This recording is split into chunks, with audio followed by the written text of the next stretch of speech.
Viewers, amid continuing uncertainty over government formation in Tamil Nadu, TVK Chief Vijay is holding a crucial meeting with the party's elected MLAs.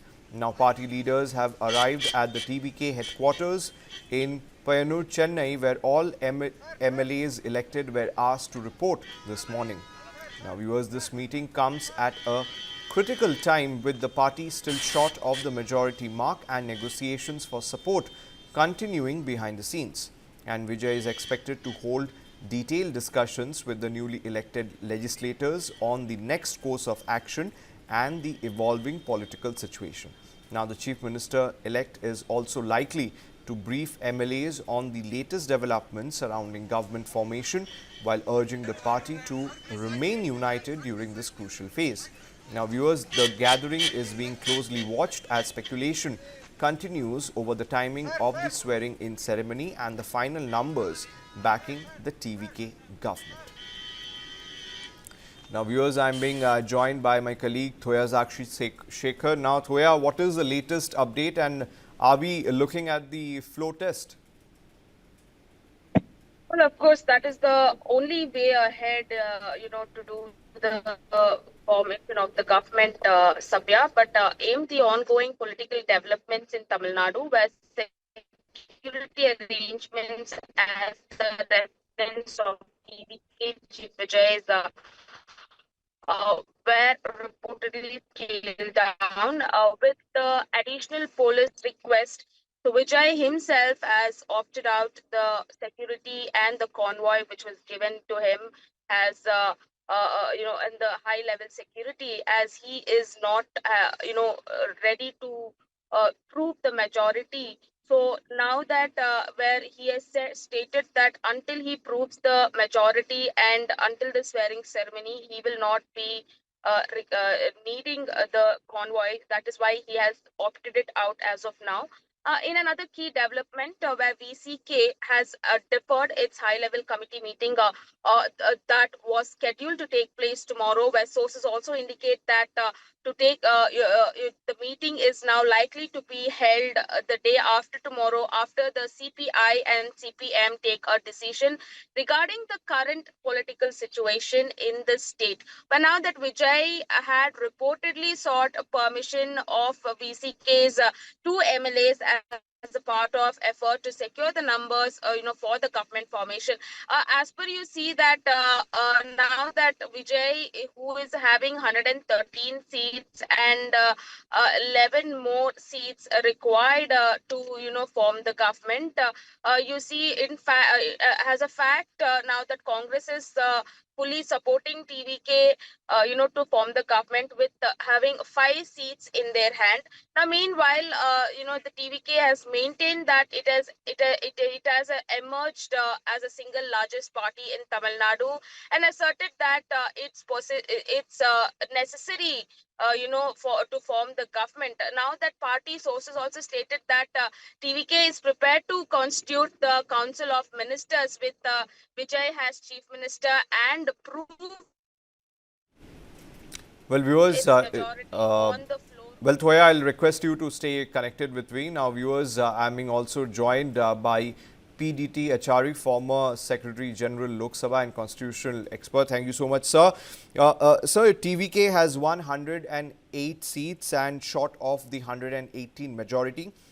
Congress, though, have offered support, but Vijay has met the governor staking claim. And can you walk us through the current constitutional position in this regard? See, the governor has a constitutional duty to ensure that a stable government is installed in the state. And stable government means a government which has a stable majority.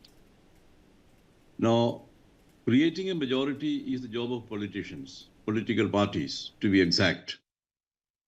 And it is their duty to cobble together some kind of an alliance if no party has got a majority. And that exercise perhaps is going on. But in the meantime, as I understand that the TVK leader approached the governor and showed him a list of 108 plus 5 or something. Then the governor has said that no, he should show him the list of 118, and that is the majority. You know, the point is, as I said, the governor has a duty to ensure that a stable government is formed in the government, in the state. Now, it is true that the TVK is the single largest party, but there are certain guidelines in existence for the governor to act in this kind of a situation. One is that the governor has to see whether there was a pre-poll alliance. In case no party gets a majority, then the governor has to see whether there is a pre-poll alliance which has majority. In that case, the governor can swear in the leader of the major group. And if that is not possible, if that is not there, then of course, he can see whether there is a post-poll alliance. That means after the election results are out, some alliance is formed to create a majority. So that kind of a situation perhaps is there in Tamil Nadu now, because as I understand, the TVK has the support of 5 the Congress members and maybe some others. That means there is a post-poll alliance coming up. So now the governor has to see whether this post-poll alliance has the requisite majority, that is the number of 118 members supporting this government or this leader. That, of course, has to be seen by the governor.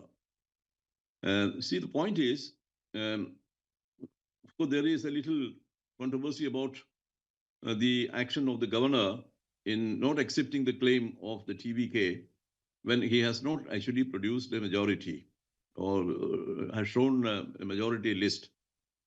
You know, way back in 1998, when Atal Bihari Vajpayee went to see K.R. Narayanan, who was the president, in that election, you know, Vajpayee's NDA was the biggest bloc, although they did not get majority in that election. They were short of majority. Vajpayee went to K.R. Narayanan and staked a claim to form the government. But Narayanan said, no, you must show me the list of supporters and the number of members each party, each of your allies has.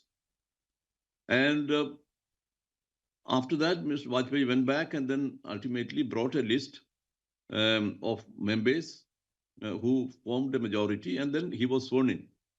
And that became a trend-setting decision of the president.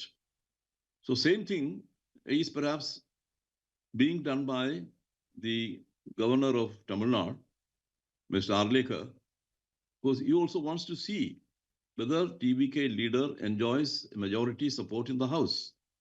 And that, of course, is the constitutional duty of the governor. So, sir, this is a standard process, or do you feel there is certain discretion also involved in this? Well, you know, in this process, the governor has a discretion. But that governor, how will he use that discretion? He uses his discretion in favor of installing a stable government. He cannot arbitrarily use that discretion. That is not allowed. So he has to use that discretion with utmost responsibility.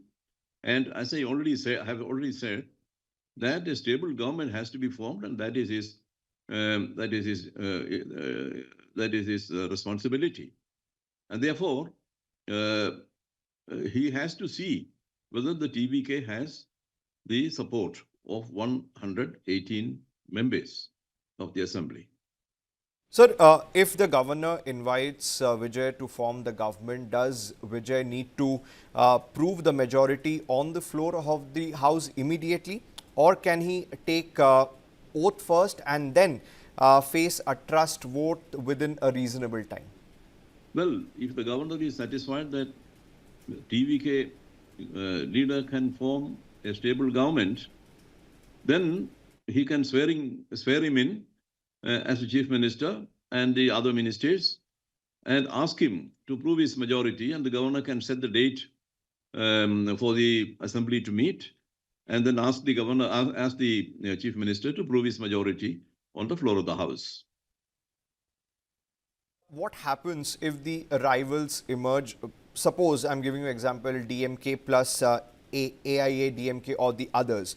And does the governor have to explore all possibilities, or does a single largest party get the first right? No. As I explained in the beginning, the governor has to see whether there is a post-poll alliance. There can be two alliances, as perhaps it appears to be in the case in Tamil Nadu. So two post-poll alliances are being formed.